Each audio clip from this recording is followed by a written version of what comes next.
পাশাপাশি যখন মুমিন 7 দফা কর্মসূচি পালন করবে তখন শয়তানও লেগে যাবে, তার বিরুদ্ধে আরো 7টা দফা নিয়ে দাঁড়িয়ে যাবে। তাই মুমিনের 7 দফা কর্মসূচি বনাম শয়তানের 7 দফা কর্মসূচি আমরা ইনশাআল্লাহ সংক্ষিপ্তভাবে শুনবো। তো 1 নাম্বার দফা,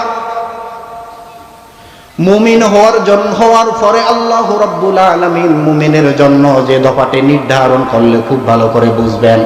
1 নাম্বার হলো সুদ মুক্ত সমাজ বিনির্মাণ। আল্লাহ রাব্বুল আলামিন বলেন, ইয়া আইয়ুহাল্লাযীনা আমানুত্তাকুল্লাহা ওয়া যারু মা বাকিয়া মিনার রিবা ইন কুনতুম মুমিনিন।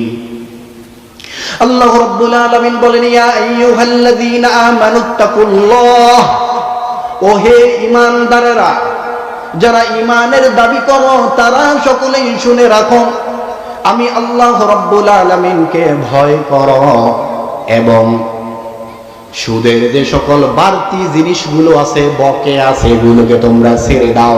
ইন কুনতুম মুমিনিন, যদি তোমরা মুমিন হও। আল্লাহ রাব্বুল আলামিন কেন বললেন সুদের এই বকেয়াগুলোকে ছেড়ে দেওয়ার জন্য? খুব গভীর মনোযোগ, সময় অল্প, খুব অল্প সময় মূল কথাগুলো বলার চেষ্টা করব।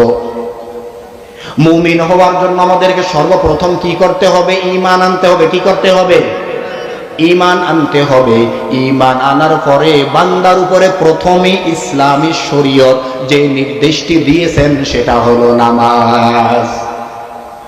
আর এই নামাজটা কবুল হওয়ার জন্য ইসলাম বলে 13টি ফরজ আছে। কয়টি ফরজ?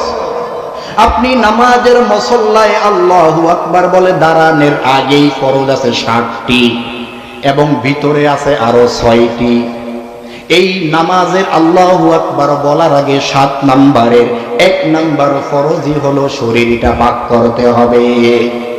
শরীর শুধু ময়লা আবর্জনা থেকে পাক করলে হবে না, আমাকে অবৈধ সম্পদ থেকে, অবৈধ খাবার থেকে, অবৈধ গোশত থেকে, অবৈধ রক্ত থেকে শরীরটাকে পাক করতে হবে। আর সুদের টাকা হালাল না হারাম? সবাই বলেন হালাল না হারাম? কেমন হারাম? সুদের অবস্থা এমন, আল্লাহর হাবিব বলেন, মুকিলাহা ওয়া কাতিবাহা ওয়া শাহিদাহা।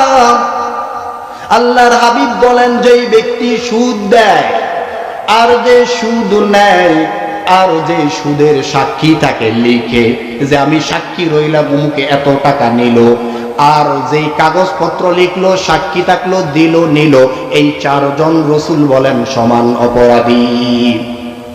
আল্লাহ রাব্বুল আলামিন ওই সুদখোরদের সম্পর্কে বলেন, অনেক আলোচনা ছিল তাফসীরের মধ্যে। কাল কিয়ামতের ময়দানে মাহশরে ওই সুদখোর মানুষগুলো উঠবে দুর্বল হয়ে, জীর্ণ শীর্ণ হয়ে, সেই দিন কিয়ামতে আল্লাহর সামনে দাঁড়াবে। ভাইয়েরা আমার, খুব গভীর মনোযোগ, বুকে সাহস নিয়ে বলুন তো, তার পরবর্তী শব্দে আল্লাহ কত কঠিন হুঁশিয়ারি দিছে। আমরা এখানে এমন একজনও আসিনি যে আল্লাহর সাথে যুদ্ধ করার শক্তি রাখি? আসি? সবাই বলেন না আসি? না, ফিসানাল্লাহ 2-1 থাকতে পারে। আল্লাহ বলেন, ফাইল্লাম তাফআলু ফাযানু বিহারবিন মিনাল্লাহি ওয়া রাসূলি। যারা সুদকে ছাড়লো না, আমি আল্লাহ নির্দেশ দেওয়ার পরে এর উপর অবিচল রইল, তারা যেন আল্লাহ তার রাসূলের সাথে যুদ্ধ করার জন্য